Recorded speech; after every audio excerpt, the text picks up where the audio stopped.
dan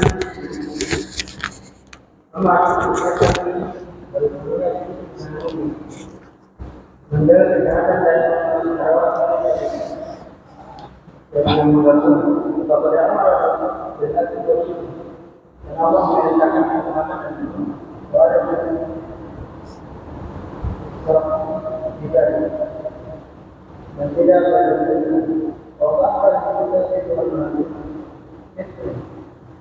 Allah membolehkan orang yang tidak mengenal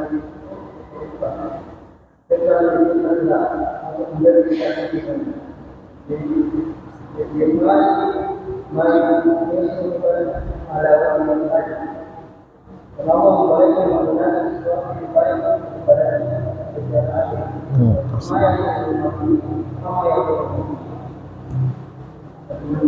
Dan kegiatan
Bismillahirrahmanirrahim. Alhamdulillahirabbil alamin. Wassalatu wassalamu ala asyrafil anbiya'i wal mursalin wa ala alihi wa sahbihi wa man tabi'ahum bi ihsanin ila yaumiddin. Amma ba'd. Alhamdulillah, kita kembali melanjutkan kajian kita pada subuh hari ini. Lanjutan pembahasan kitab Taysir Al-Karim Ar-Rahman fi Tafsiri Kalamil Mannan, karya Syekh Sa'di rahimahullah ta'ala rahmatan wasi'ah. Masih pembahasan tafsir surah An-Nisa ayat 43. Kemudian Syekh rahimahullah ta'ala mengatakan wa fil ayati wujubu ta'mimi mashil wajhi wal yadayn. Wa fil ayat, pada ayat ini terdapat atau terkandung wujubu ta'mimi mashil wajhi, wajibnya meratakan, mengumumkan atau menyeluruhkan pembasuhan wajah. Tidak boleh ada wajah yang tidak terbasuh.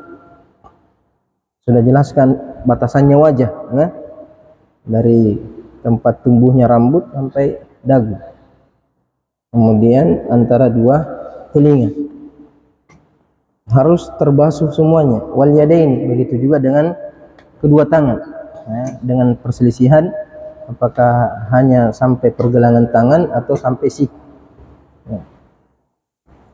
Wa annahu yajuzu at-tayammumu walau lam yadhiqil waqtu, walau lam yadhiqil waqtu. Boleh bertayamum sekalipun waktu belum sempit. Ya, waktu masih longgar, tapi sudah cari air, tidak ada air, maka boleh bertayamum. Tidak harus menunggu nanti mau habis waktu. Dan nanti seumpamanya berapa menit orang sholat, 10 menit lah. Jangan tunggu nanti 10 menit sebelum asar baru sholat duhur. Tidak. Pokoknya kalau sudah berusaha cari air, maka kemudian tidak dapat, maka boleh tayamum.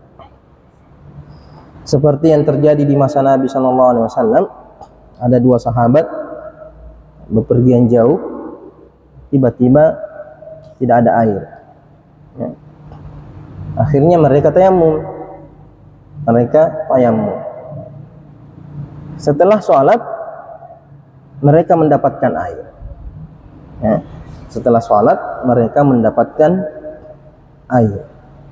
Nah, waktu masih ada. Waktu sholat masih ada. Akhirnya salah satunya mengulang sholatnya. Nah, ada air. Tadi kita sholat pakai tayamum. Nah, sekarang waktu sholat masih ada, sudah ada air. Nah, kita ulang sholat. Yang satu mengatakan, tadi kita sudah sholat, tidak perlu lagi diulang. Kenapa? Karena kita tadi sholat sudah sesuai dengan syarat, sudah berusaha cari air dan tidak ada air. Akhirnya yang satu sholat, yang satu tidak sholat. Ya, yang satu sholat, yang satu tidak sholat. Yang tidak sholat mengatakan kita sudah sholat. Yang satu mengatakan tadi tayamum, diulang karena masih ada waktu. Akhirnya setelah kembali, mereka melaporkan kepada Nabi, menceritakan kepada Nabi kejadiannya. Ya, maka Nabi SAW mengatakan kepada yang tidak sholat, asabta sunnah, asabta as-sunnah, kamu sudah sesuai dengan sunnah. Artinya yang tidak sholat itu sudah benar, sesuai dengan sunnah Nabi. Karena apa? Karena dia tayamum sudah memenuhi syarat, tidak ada air, sudah berusaha mencari air, kemudian sholat sekalipun waktu sholat masih longgar. Kemudian berkata kepada yang mengulang sholatnya, mengatakan lakal ajru marrataini, kamu dapat 2 pahala. Karena sholat 2 kali, sholat 2 kali. Jadi di sini ayat hadis ini menunjukkan bahwa boleh tayamum sekalipun waktu belum sempit, artinya masih luas waktu, masih di awal waktu. Kecuali kalau kamu memperkirakan bahwa sebentar ada air, umpamanya pompa airnya baru diperbaiki, atau baru pergi beli pompa air, kapan datang? 1 jam lagi, 1 jam lagi masih ada waktu untuk sholat. Maka tunggu saja, tunggu sampai datang air. Tapi kalau kamu sudah perkirakan kayaknya tidak ada air, tidak akan datang air, maka tayamum saja. Kalau sudah selesai sholat ternyata datang air, sudah selesai. Kecuali kalau masih sedang sholat, seumpamanya kamu sedang sholat sudah 1 rakaat, tiba-tiba ada air, nah, maka kamu keluar dari sholat, berwudu, kemudian sholat lagi. Tapi kalau sudah selesai sholatnya, maka dianggap sudah sah sholatnya kalau dia dapatkan air setelah sholat. Hadis yang saya sebutkan tadi, bahwa yang Rasulullah mengatakan yang 2 kali sholat ini dapat 2 pahala. Kenapa dia dapat 2 pahala? Karena dia sudah berijtihad, dia sudah berusaha dengan ijtihadnya, sehingga dia sholat 2 kali dan Allah memberikan dia pahala 2 kali sholat, karena tidak tahu hukum. Makanya seseorang yang beribadah karena tidak tahu, ternyata selama ini ibadahnya tidak benar, maka dia tetap dapat pahala. Dia tetap dapat pahala karena tidak tahu. Tapi bukan tidak mau tahu. Bedakan tidak tahu dengan tidak mau tahu. Tidak mau tahu memang tidak mau belajar. Tidak tahu artinya dia sudah berusaha tahu, tapi keliru. Maka dia dapat pahala dari apa yang dia lakukan. Seperti hadisnya al-musi' fi salat, atau alladzi la yuhsinu fis salat, yang tidak pandai salat. Ketika datang ke masjid bertemu dengan Nabi, dia masuk masjid salat 2 rakaat. Kemudian setelah salat datang kepada Nabi memberi salam, "Assalamualaikum ya Rasulullah." Kemudian, "Waalaikumsalam warahmatullahi wabarakatuh. Shalli fa innaka lam tusalli." Dan pergi salat lagi. Kamu belum salat. Akhirnya dia pergi lagi salat. Selesai salat datang lagi. Saya mengatakan, "Shalli fa innaka lam tusalli." Salat lagi. Kamu belum salat. Pergi lagi salat yang ketiga kali. Setelah itu Nabi mengatakan, "Shalli fa innaka lam tusalli." Sahabat bertanya, tidak la uhsinu ghair dzalik. Saya tidak bisa lagi selain itu. Itu tadi tak ulang-ulang. Biar 1000 kali kamu saya suruh begitu juga. Akhirnya Nabi ajarkan tata cara salat yang bagus. Yang mana intinya adalah tumaknina. Dia salat tidak tumaknina. Tapi di sini Nabi tidak suruh ganti semua salatnya. Nabi cuma suruh ganti salat terakhirnya saja. Tidak mengatakan ganti semua salatmu yang kemarin-kemarin itu, karena pasti begini model. Menunjukkan bahwa ibadah yang sudah dilakukan sekalipun keliru maka sudah dianggap sah. Umpamanya ada orang salat tidak berwudu, atau kalau salat itu harus berwudu,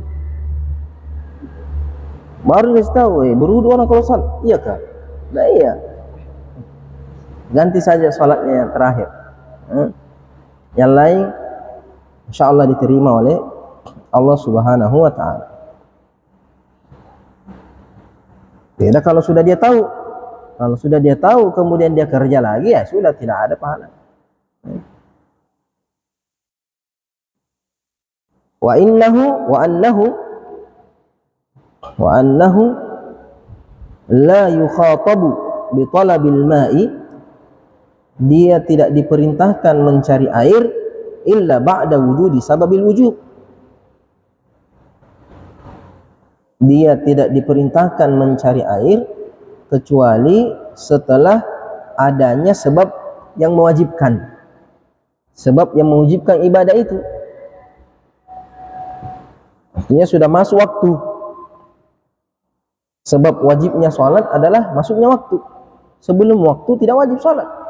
Jadi sebelum matahari tenggelam tidak wajib sholat maghrib. Nanti matahari tenggelam baru wajib sholat maghrib. Ketika sudah wajib sholat maghrib berarti sudah wajib cari air. Tapi boleh cari memang sebelumnya. Nah, sudah mau maghrib, tidak ada air, sana kemari, boleh dia pergi cari air, tapi tidak wajib. Kapan wajib cari air? Kalau sudah masuk waktu salat, sudah ada sebab wajibnya itu salat. Wallahu a'lam. Summa khatama al-ayata, kemudian Allah menutup ayat ini biqaulihi, dengan firman-Nya. Dan ini khawatimul ayat, penutup setiap ayat ini muhim, penting. Kenapa? Karena penutupnya itu memberikan pemahaman terhadap ayat tersebut. Erat kaitannya dengan ayat tersebut, dan kebanyakan akhiran ayat itu ditutup dengan Asmaul Husna, ditutup dengan Asmaul Husna, yang mana nama-nama ini disebut sesuai dengan kandungan dari ayat tersebut. Seperti di sini mengatakan apa? Innallaha kana afuwan ghafura. Sesungguhnya Allah Maha Pemaaf dan Maha Pengampun. Apa bedanya al-afwu wal-ghafur? Al-afwu wal-ghufran. Afwan ghafura. Ya. Kalau Al-Ghafur, Ghafirudz Dzamb, Ghaffar, itu memaafkan, tidak menghazab, tidak menghukum, tidak menjatuhkan hukuman terhadap dosa-dosa, dimaafkan dengan tidak menjatuhkan hukuman. Sedangkan Al-Afu dihapuskan itu catatannya. Kalau Al-Ghafur tidak diturunkan azab, tidak diturunkan hukuman, tapi masih tercatat pernah melakukan dosa. Tapi kalau Al-Afu itu dihapus, hilang catatannya. As-Satr, ditutupi itu catatannya sehingga terhapus catatan dosanya. Jadi itu biasanya Al-Afu dengan Al-Ghufran. Al-Ghufran hanya tidak menjatuhkan hukuman, tapi masih tercatat di situ dosamu. Artinya tercatat ada bekasnya, kamu pernah melakukan dosa, cuma tidak dihukum. Tapi kalau Al-Afu lebih luas lagi, tidak dijatuhkan hukuman dan dihapuskan dari catatannya itu, catatan dosanya. Apa maksud dari ayat ini atau penutup ini? Ay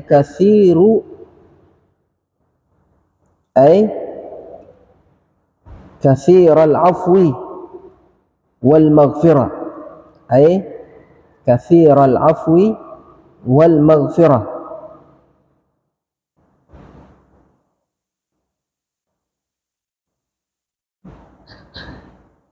Maksudnya Allah banyak ampunannya, maafnya dan ampunannya, li'ibadihil mu'minin, bagi hamba-hambanya yang beriman.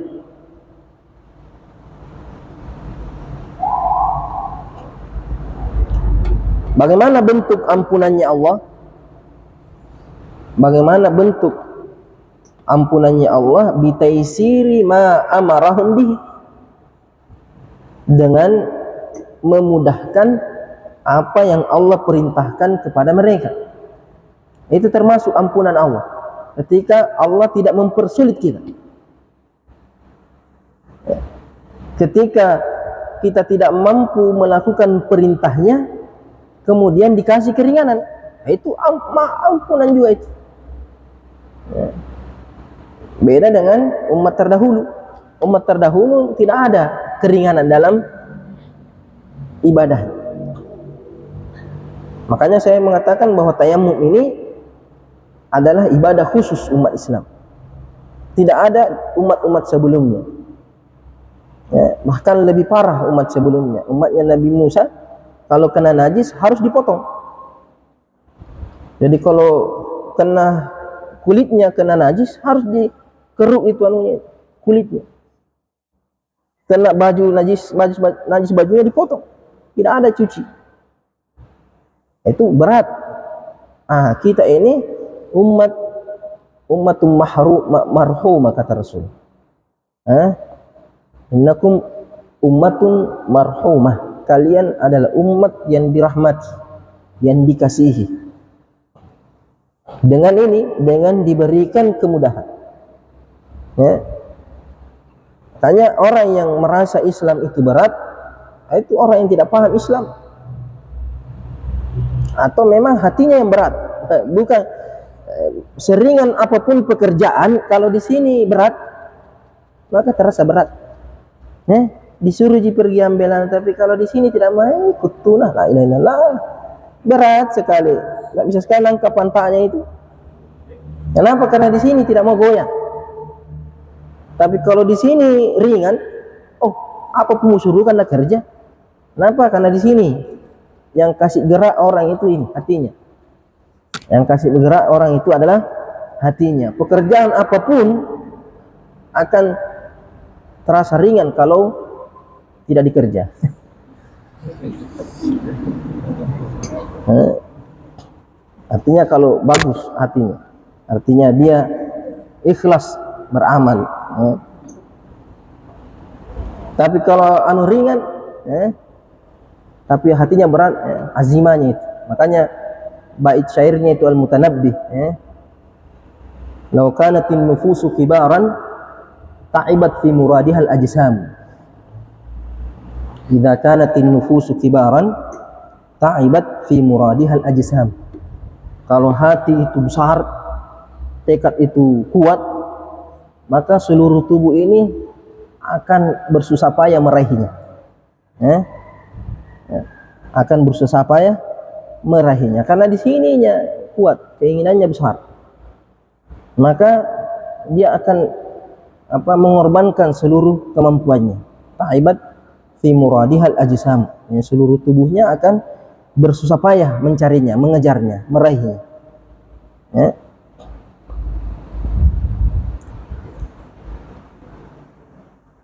Bitaisiri ma amarahum bihi wa tashilihi ghayatat tashil.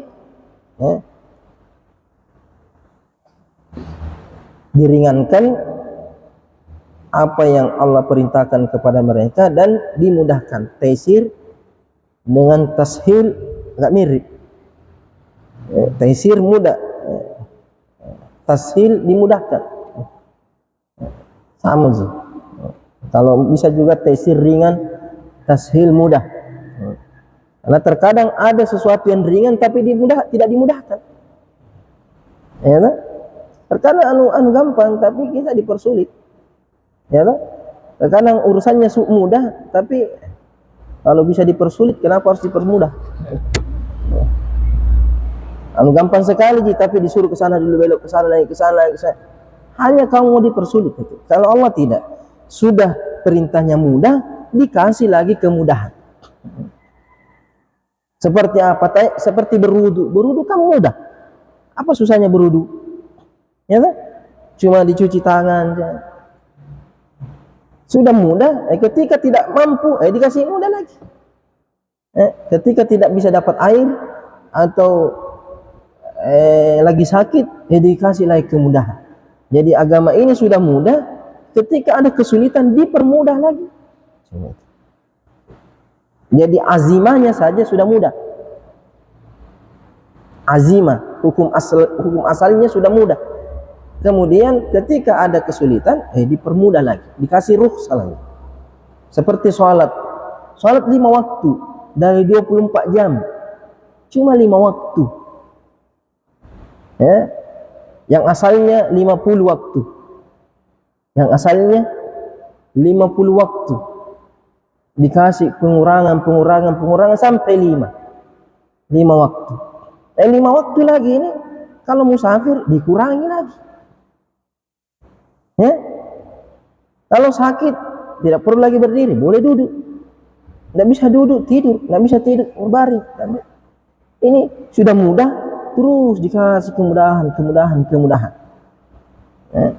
Ini termasuk bentuk maafnya Allah, ampunannya Allah. Seandainya Allah tidak maha pemaaf, tidak, kerja seperti yang disuruh. Tidak ada alasan. Mau kau sakit, mau kau mati, urusanmu itu. Itu kalau Allah tidak memaafkan. Allah tidak al-afu, al-ghafur, tapi maha besar ampunannya Allah, maha besar maafnya Allah, yang mudah dikasih mudah lagi. Pokoknya kerja. Bagaimana caranya bisa dikerja? Yang haram terkadang dihalalkan. Karena ampunannya Allah. Ayat Rasul mengatakan liya'lamal yahud anna fi dinina usha. Hendaklah Yahud itu tahu, atau agar Yahudi itu tahu bahwa dalam agama kita ini ada keringanan, ada kelonggaran. Bihaitsu la yashukku 'alal 'abdi imtithalahu. Bihaitsu la yashukku 'alal 'abdi imtithaluhu. Sehingga atau di mana tidak sulit bagi hamba untuk menjalankannya, diberikan kemudahan sehingga seorang hamba tidak sulit untuk menjalankan perintah tersebut. Karena kalau perintah itu sulit dan tidak diberikan kelonggaran, maka akan memberatkan.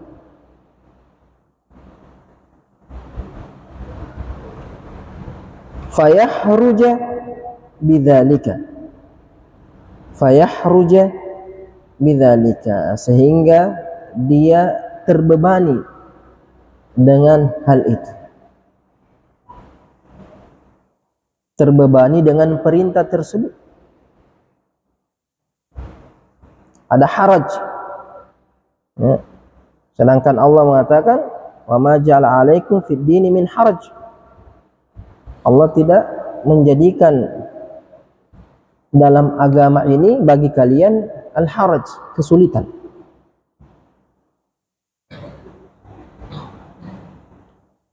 Bahkan di musim haji, yang mana kita tahu bagaimana sulitnya perjalanan ibadah haji, bagaimana beratnya amalan-amalan haji, berdesak-desakan, di bawah terik matahari, berjalan jauh, tawaf, sa'i.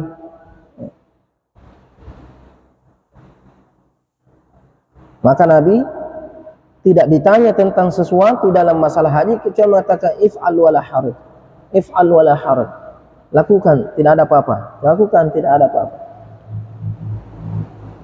Saking mempermudahnya Nabi SAW dalam syariat. Wa min afwihi wa maghfiratihi,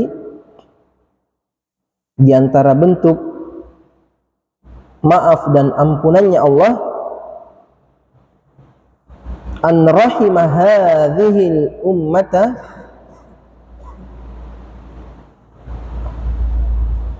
adanya Allah merahmati umat ini bi syar'it taharati biturab,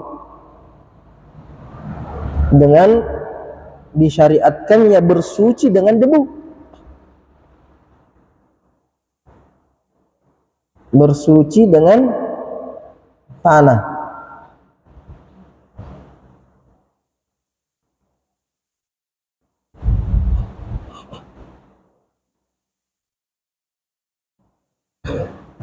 Bersuci dengan tanah, badalil ma, badalil ma, pengganti air.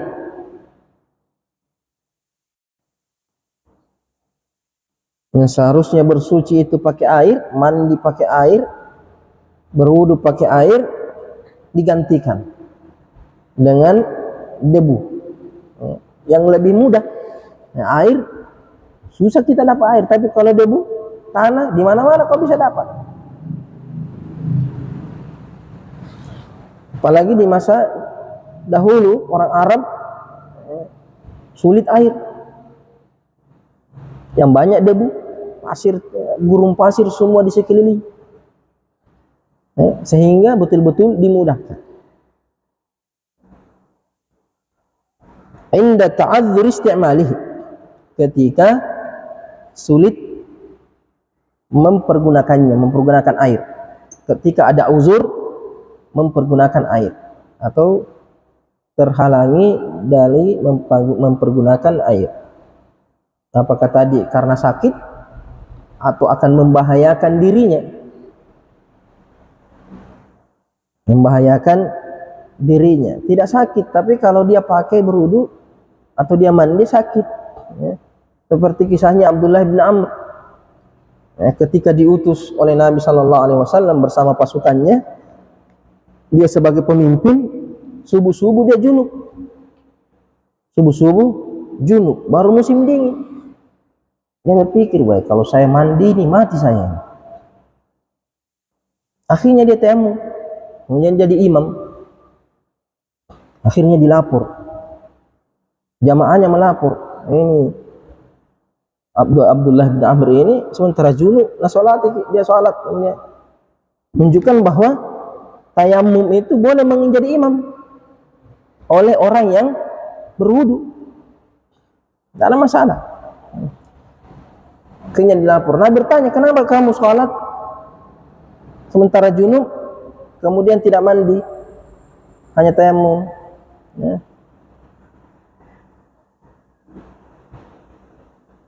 Maka apa kata Abdullah bin Amr, ya Rasulullah, saya teringat firman Allah Subhanahu wa taala, wala taqtulu anfusakum innallaha kana bikum rahima. Wala taqtulu anfusakum, jangan kau membunuh diri kalian, sungguhnya Allah itu maha kasih sayang. Ya, kalau saya mandi mati saya. Akhirnya Nabi tertawa, tersenyum dan tidak mengatakan sesuatu, menunjukkan boleh. Ketika merasa bahwa penggunaan air ini akan membahayakan, mendatangkan sakit atau bahkan bisa membunuh, maka boleh tayamum.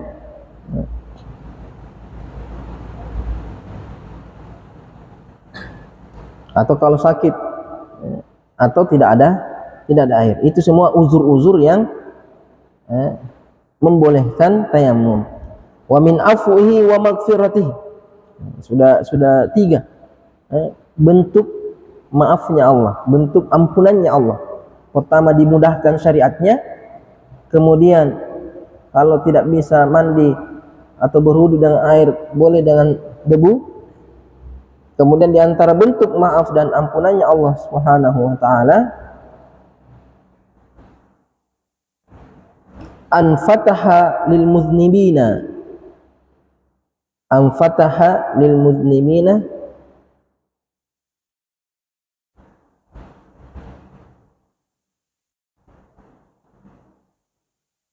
babat taubati wal inabah.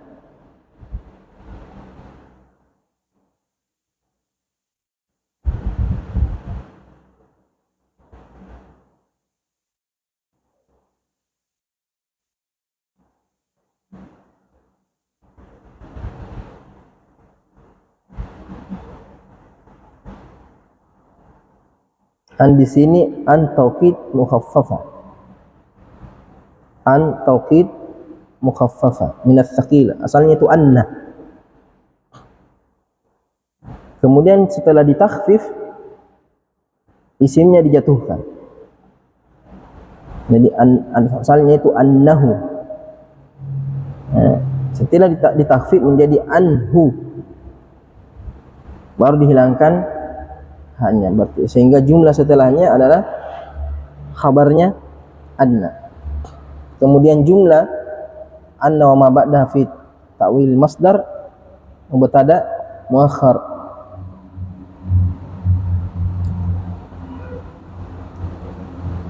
Ada guru saya di Tondronge dulu, sekarang di Timika, beliau sering dengar kajian. Ditegur saya kemarin, sudah sering ditegur, kalau baca kitab pelan-pelan, jangan terlalu cepat. Kemudian suruh mengikrab, santri mengatakan suruh mengikrab. Susah kalau disuruh mengikrab semua, nggak jalan-jalan pengajian. Ya dia disinggung-singgung saja sedikit kawaidnya. Karena intinya kita belajar baca kitab itu supaya kau paham kawaid. Harus tahu kawaidnya. Karena kalau asal dibaca tidak tahu kawaidnya, kau paham tapi tidak tahu cara bacanya.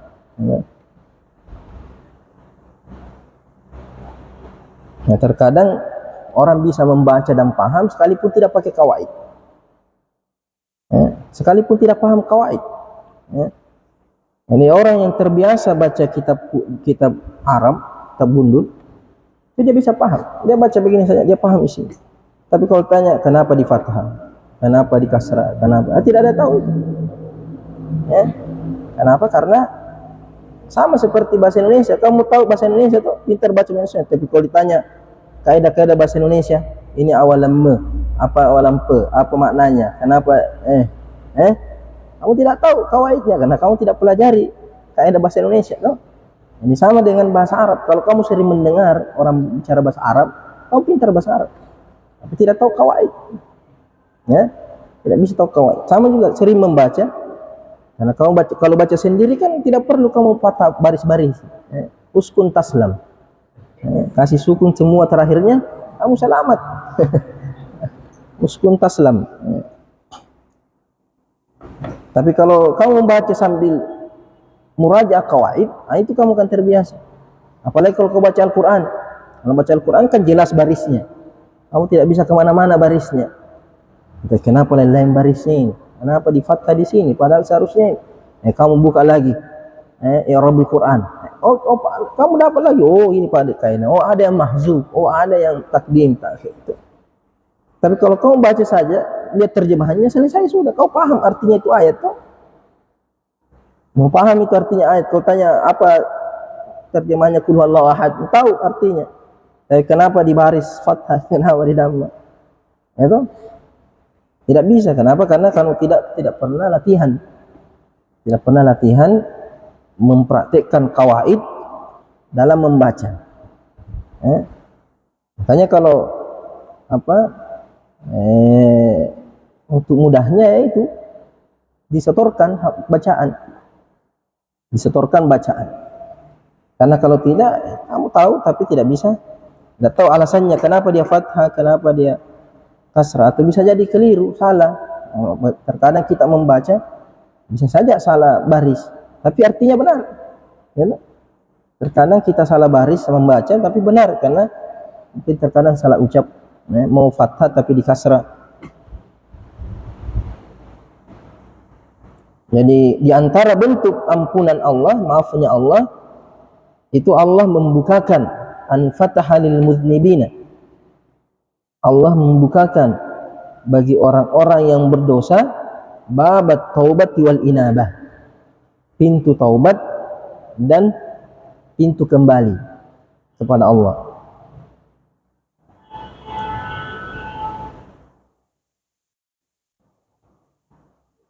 Dibukakan pintu taubat sampai matahari terbit dari barat, terus sampai ruh sudah ada di tenggorokan, gargara. Ketika sudah dicabut ruhnya, sudah tidak ada lagi pintu taubat. Ketika sudah melihat malaikatul maut, sudah dia lihat malaikatul maut itu. Kelihatan itu malaikatul maut kalau orang mau mati. Dia lihat. Nah, itu sudah tidak ada lagi pintu taubat. Kenapa? Sudah sampai wa'bud rabbaka hatta ya'tiyakal yaqin. Sudah ada yakin. Kalau orang sudah diperlihatkan alam gaib, sudah diperlihatkan malaikat, sudah mau mati, itu sudah sampai ke taraf yakin. Artinya kematian itu. Sehingga tidak terbuka lagi taubat. Tapi selama masih hidup, senantiasa pintu taubat terbuka. Qul ya ibadiyalladzina asrafu ala anfusihim la taqnatu min rahmatillah innallaha yaghfiru dzunuba jami'a. Allah mengampuni seluruh dosa. Wa da'ahum ilaihi. Bahkan Allah yang mengajak, Allah yang menyuruh dengan kasih sayangnya. Qul ya ibadi, tidak mengatakan wahai pendurhaka, mengatakan ya ayyuhadz zalim, ya ayyuhal mujrim, ya ayyuhal kafir, tidak mengatakan ya ibadi alladzi asrafu ala anfusihim, yang melampaui batas terhadap dirinya, yang merugikan dirinya sendiri, penuh kasih sayang ini, yang menyakiti dirinya sendiri. La taqnatu min rahmatillah. Jadi Allah yang mengajak, Allah yang membukakan pintu taubat, kemudian Allah mengajak untuk masuk ke dalam pintu taubat itu, kemudian dikasih lagi janji, wa wa'adahu bimaghfirati dzunubi, dijanji, dan pasti saya ampuni. Berarti kau mau taubat saja, pasti saya ampuni. Dia dibukakan pintu taubat, kemudian diajak, kemudian dijamin lagi ampunan. Berarti kaum Maimun tidak mau. Kalau sudah dibukakan pintu, diajak, dikasih janjinya, tidak mau juga, sudah keterlaluan. Wa min afwihi wa maghfiratihi, yang keempat ini, di antara maaf dan ampunannya Allah, annal mu'mina law atahu bi qurabil ardi khataya, bahwasanya orang beriman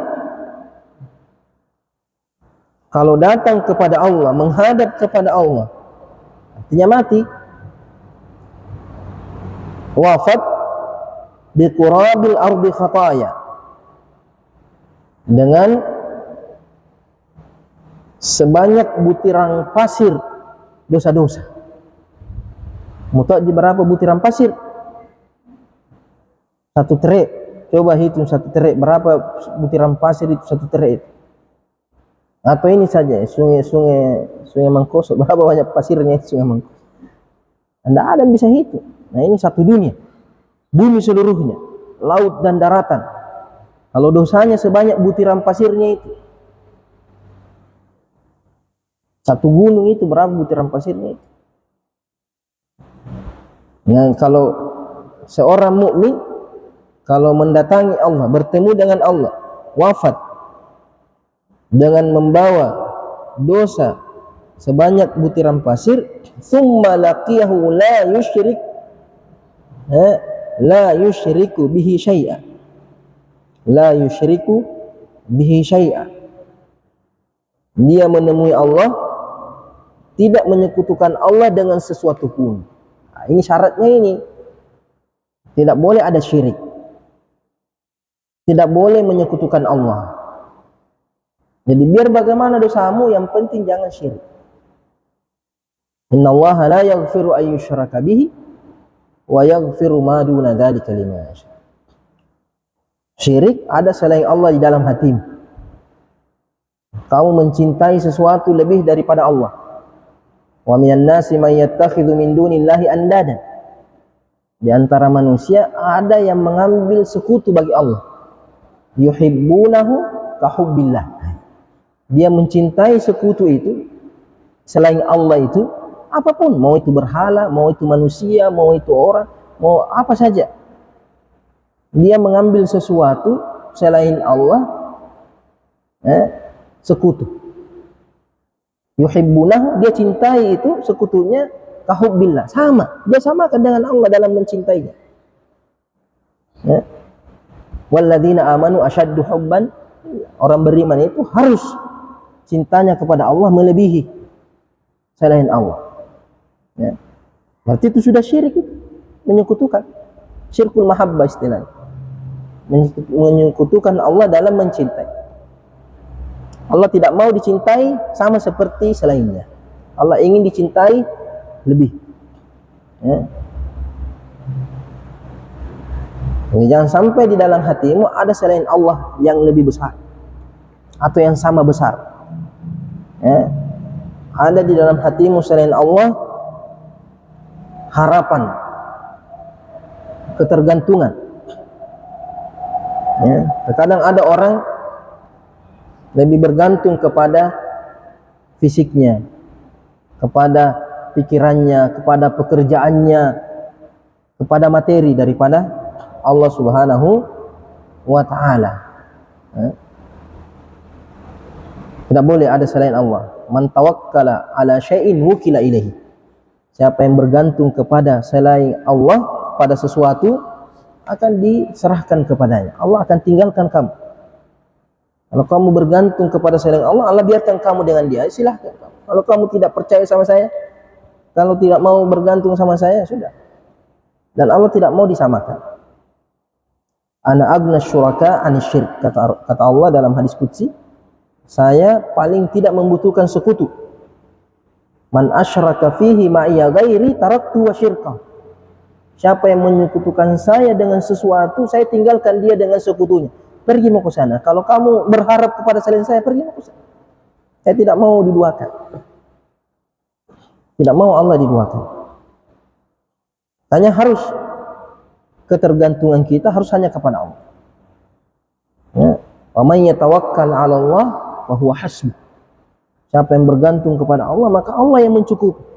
Itu kalau tidak ada selain Allah di dalam hatimu. Ya. Jadi ikhlaskan dalam hatimu untuk Allah saja.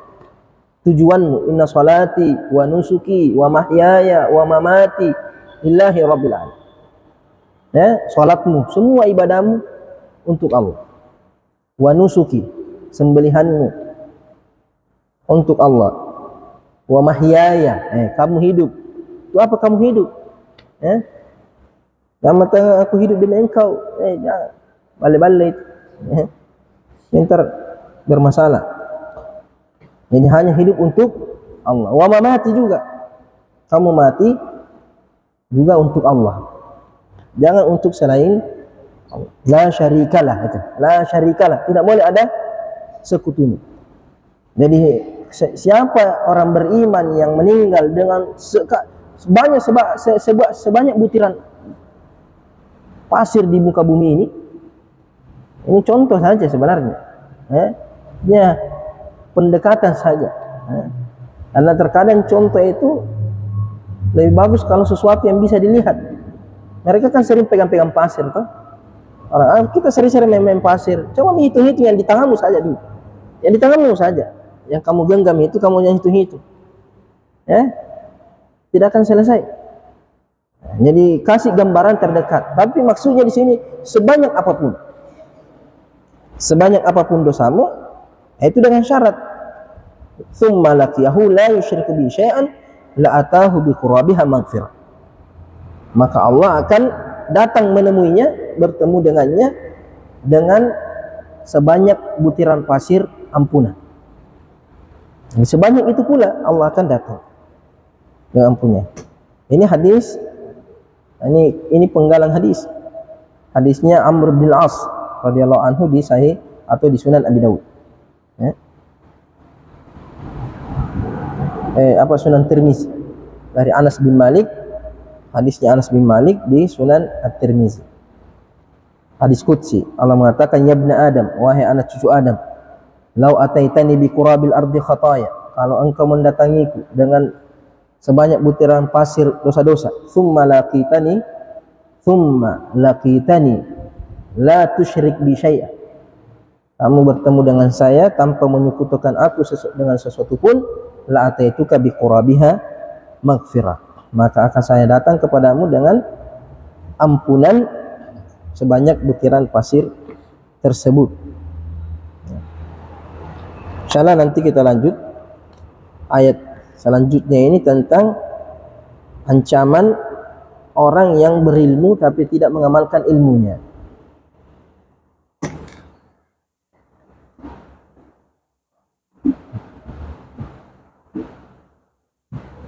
Seperti Yahud. Yahud berilmu tapi tidak menjalankan ilmunya, mengamalkan ilmu.